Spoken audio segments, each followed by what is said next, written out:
Face aux autorités établies, garant du bien, septième vidéo. J'avais pensé que c'était la dernière, mais voilà, il y aura une suite à cette vidéo-là. Je suis toujours en train de vous présenter ce texte dont je parlais et j'estimais qu'il n'était pas assez vulgarisé, celui de Louis Schweizer, professeur d'éthique à la faculté de Vaud.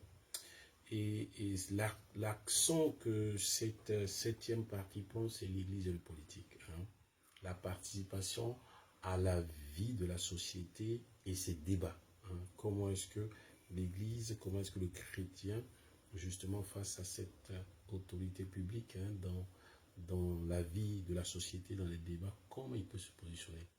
Et la question qu'il nous pose, et qui me semble être une question bien fondée pour chacun d'entre nous, notamment pour tous ceux qui ont des valeurs chrétiennes, dans quelle mesure il est légitime de prendre position. Dans quelle mesure il est légitime de prendre position. Il y a ceux qui ne veulent rien avoir avec la politique, donc qui ne veulent pas prendre position quand ils estiment qu'il y a un débat politique, mais en même temps, ça veut dire que la société, la ville ou le village est engagé peut-être dans une tension ou dans une certaine perspective. On attend que soit individuellement les gens se positionnent ou que les institutions qui vivent dans cet endroit se positionnent. Donc il y a ceux qui veulent rien avoir avec la politique, qui disent moi j'ai pas besoin de me positionner. Et puis il y a ceux qui veulent y prendre part et avoir un réel engagement. Et parfois c'est les lieux et les temps qui décident de comment on s'engage. Quand on se souvient de l'histoire de l'apartheid en Afrique du Sud, il faut savoir que les églises dites, en griffe, les églises dites blanches, en tout cas pour la grande majorité, ne se sont pas positionnées clairement quant à l'apartheid. Elles ont dû se repentir, je crois en 1984, lors de la fin de cette triste histoire, de cette grosse parenthèse d'Afrique du Sud. Elles ont demandé pardon. Donc, il y a des situations, il y a des moments de l'histoire de nos villages, de nos quartiers, de nos villes, de nos pays, où il semble que le chrétien ou l'Église aussi ne peut pas faire l'économie de dire quelque chose, de donner son avis. Alors, quels sont les niveaux d'engagement à partir de ce moment-là? Quels sont les niveaux d'engagement? Donc, il semble qu'il y a 3 niveaux d'engagement. Il y a l'Église en tant qu'institution, donc en tant que corps constitué, en tant qu'une association, ou en tout cas une entité de la localité ou de la ville, donc, ou du pays. Donc ça dépend à quel moment ou comment cette Église s'engage-t-elle. Donc l'Église, d'après ce que dit Louis Schweizer, l'Église représente officiellement l'ensemble des chrétiens. Et donc c'est plutôt le cas que ces chrétiens ont des avis différents sur les questions politiques. Okay? Et là encore, il faut distinguer quand on dit les questions politiques. Il y a toujours la question de politique politicienne et puis il y a la question de politique administration de la cité avec en arrière-plan les questions d'éthique, les questions de valeur, les questions de positionnement et puis les questions de comment on met ça en valeur. Est-ce que telle méthode ou telle autre méthode est bonne ou pas? Donc, il est juste, d'après ce que nous dit cet auteur, il est juste que l'Église exprime les convictions éthiques, les convictions profondes, les convictions morales qu'elle reçoit de la révélation. Et cela devrait faire partie de l'enseignement de l'Église, n'est-ce pas, pour former le chrétien sur sa responsabilité en tant que citoyen. Or, on va mettre l'accent quelquefois sur des questions privées en rapport avec le prochain et non des choses qui ont un sens dans toute la société. Alors c'est aussi là que l'Église doit avoir ce rôle de proclamer publiquement, il me semble, ses convictions, si on le lui demande, ou même si on ne lui demande pas, elle doit se prononcer, elle doit le dire, alors que nous sommes dans des sociétés où la parole est libre, n'est-ce pas? Où certains groupes ou certaines institutions en profitent pour dire leurs convictions. Pourquoi l'Église n'aurait-elle pas le droit de dire ses convictions quand il s'agit de questions qui peuvent mettre à mal la société, qui peuvent mettre à mal le village, le quartier, la ville ou le pays? L'Église a besoin à ce moment-là de se positionner. Mais comme je l'ai dit depuis le début de ces séries de vidéos, pour le faire, l'Église a besoin d'être formée, l'Église a besoin de s'informer, le chrétien, le responsable, le leader a besoin de vraiment se former sur ces questions, de savoir de quoi il parle et comment il doit en parler. Et justement, la question c'est, à ce niveau-là, qui doit s'exprimer?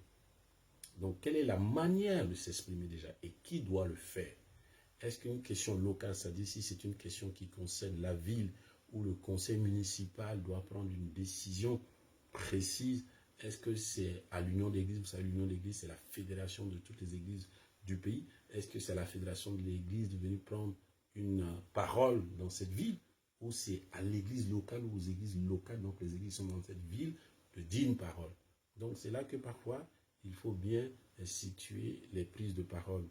Bien sûr, quand il s'agit de questions publiques avec l'autorité publique, l'autorité politique, l'autorité administrative, c'est vrai que pour avoir du poids, parfois il faudrait que ce soit la fédération d'églises, la fédération des évangéliques, en tout cas que ce soit une entité conséquente qui dise une parole. Et cette parole a du poids parce qu'elle représente l'ensemble des églises devant des questions parfois de droits de l'homme, devant des questions de dignité humaine, devant des questions qui sont des questions de survie, de préservation des populations. Il me semble que la parole de l'Église doit être importante, elle doit être dite. Maintenant, comment l'Église fait pour ne pas s'en mêler de la politique politicienne, ça c'est une autre question et j'espère pouvoir, au travers de ce auteur, vous aider, en tout cas nous aider à démêler les choses. Donc ça c'est le premier engagement, c'est l'institution, c'est l'Église, c'est cette entité qui fait partie de la société. Ensuite, il y a le deuxième engagement qui est un engagement de groupe d'entités, on va dire plutôt de petite taille, et de groupe de chrétiens qui se revendiquent comme tels.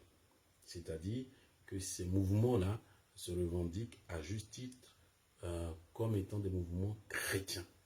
Et par rapport à cette identité, ils vont se prononcer ou ils vont mener des actions citoyennes, civiles ou d'éducation pour pouvoir dire leurs convictions, pour pouvoir mettre en avant leurs convictions dans la société.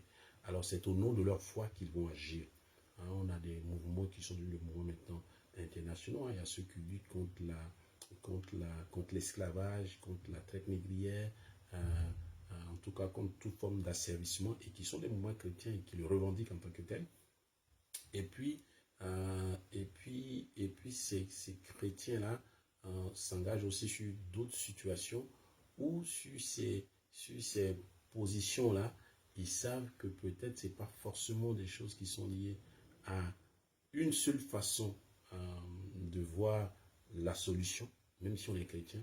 Parfois, il peut y avoir deux façons de voir la solution apportée à une situation bien donnée, mais eux, ils choisissent de prendre une des positions, mais en même temps, ils savent que leur position n'est pas la position de toute l'Église. Et en ce moment-là, ils doivent reconnaître qu'ils ne sont pas l'Église en tant que telle. Donc, ce groupe-là, que la position qu'ils prennent, en tout cas la solution qu'ils prônent, on peut aussi trouver d'autres solutions qui ne soient pas forcément celles que eux, ils ont apportées. Et en tout cas, ces positions s'enracinent dans des valeurs chrétiennes. Donc, en ce moment-là, ces groupes ne représentent pas l'Église dans leur entièreté. Elles représentent une solution sur un problème donné, où d'autres chrétiens peuvent aussi apporter une autre solution. En ce moment, ces groupes doivent faire en sorte de ne pas être trop radicaux, mais d'être une voix parmi les autres voix. Et ça, c'est important. Donc, ils peuvent bien défendre leur position, à condition qu'ils soient d'accord sur le plan éthique avec les principes fondamentaux. Alors, de tels groupes doivent effectivement avoir un enracinement chrétien, véritable, parce que parfois on dit on est chrétien, mais voilà, ça laisse un peu à désirer, et ne pas être en contradiction avec les principes fondamentaux. Donc, on ne peut pas dire qu'on mène une action en tant que groupe de chrétiens, et puis finalement, on voit que l'action ou la solution ou la proposition de solution n'est pas tout à fait en phase avec les fondements de la Bible et de la parole de Dieu. D'un autre côté, ce genre de groupe court aussi le risque peut-être d'être des instruments efficaces pour ratisser, donc pour rallier des chrétiens pour un électorat chrétien dans un parti politique ou dans un mouvement, sans que forcément ce mouvement soit fondamentalement basé sur des principes, on va dire des principes chrétiens, des principes éthiques qui sortent de la parole de Dieu.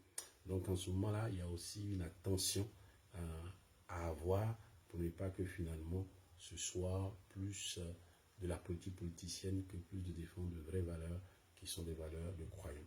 Et puis le troisième point, c'est les chrétiens comme personne, comme électeurs, comme candidats.